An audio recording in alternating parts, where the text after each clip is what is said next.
నా కొడుకు కోడలు కలిసుండటం నాకు ముఖ్యమమ్మా. దయచేసి అర్థం చేసుకోమ్మా ప్లీజ్.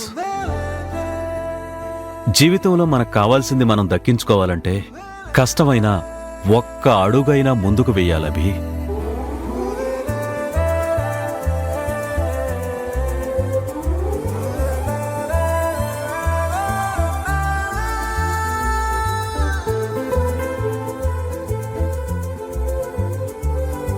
అందమైన చందమామ నీవేనా,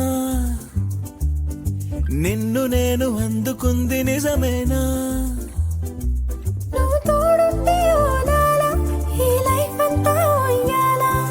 చెయ్యవే ఓ పిల్ల వైఫైలా నన్నిల్లా. అందమైన చందమామ నీవేనా, నిన్ను నేను అందుకుంది నిజమేనా?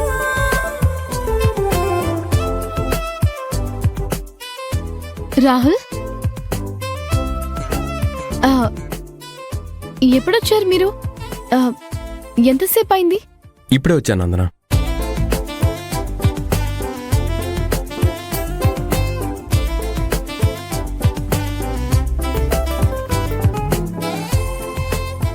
ఇది అమ్మ చీర కదా? అవును రాహుల్ గారు. ఈ చీరలో నువ్వు చాలా బాగున్నావు తెలుసా? చాలా అంటే ఎంత? చుక్కల్లో ఉండే చందమామ కంటే ఎక్కువ, దివిలో ఉండే దేవత కంటే కొంచెం తక్కువ. మీలో ఈ యాంగిల్ కూడా ఉందా? ఈ యాంగిల్ అంటే ఏ యాంగిల్? అదే అలవోకగా అలా అలా కవితలు చెప్పేస్తున్నారు కదా. నోటికొచ్చిన 4 పదాలు చెప్పేస్తే అది కవిత అయిపోతుందా? ఆ 4 పదాల్ని నాజూగ్గా అందంగా పేర్చి చెప్తే అది కవితే అవుతుంది. మీకు తెలియకుండా మీలో ఒక ఆర్టిస్ట్ ఉన్నారు. పర్వాలేదులే, నాకే తెలియకుండా నాలో ఉన్న ఒక ఆర్టిస్ట్ని నువ్వు భలే కనిపెట్టావు. సరే కూర్చోండి. యా, ఇంతకీ నీ హెల్త్ ఎలా ఉంది? మంచి మనుషుల మధ్య, మనసుకి నచ్చిన మనుషుల మధ్య ఉంటే ఎలాంటి అనారోగ్యమైన అడ్రస్ లేకుండా వెళ్ళిపోతుంది. ఏంటి, మాకు చాలా పెద్ద పెద్ద బిరుదులు ఇచ్చేస్తున్నట్టున్నావు? గొప్పతనానికి గుర్తింపు ఎప్పుడూ ఉండాలి. ఈ ఇంట్లో మీతో పాటు ఆంటీ కూడా నన్ను చాలా బాగా చూసుకుంటున్నారు. కంటికి రెప్పలా చూసుకునే వాళ్ళు పక్కనే ఉన్నారు కదా, ఇంక కష్టమేముంటుంది? ఏదేమైనా నువ్వు త్వరగా కోలుకోవాలందరూ.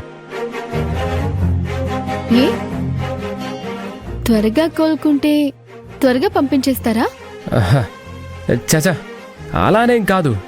చలాకీగా తిరిగే వాళ్ళు చటుక్కున ఇలా మంచం పడితే చూడ్డానికి బాగుండదు, మనసుకి బాధ అనిపిస్తుంది. అదీ కాక నీకు కూడా ఇలాగే బెడ్ రెస్ట్ తీసుకుంటూ ఉంటే ఏదో కోల్పోయినట్టు అనిపిస్తుంది. కాలం ఏదో మనల్ని శపించిన ఫీలింగ్ కలుగుతుంది.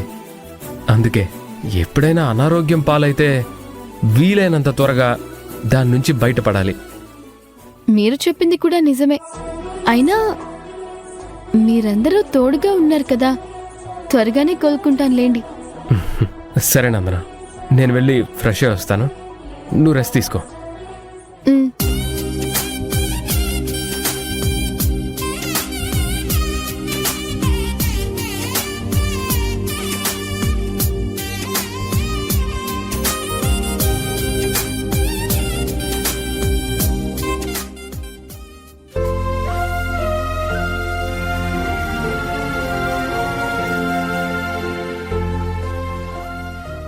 ఈ ప్రేమ నేను అబ్బిగా ఉన్నప్పుడు అందుకోవాల్సింది.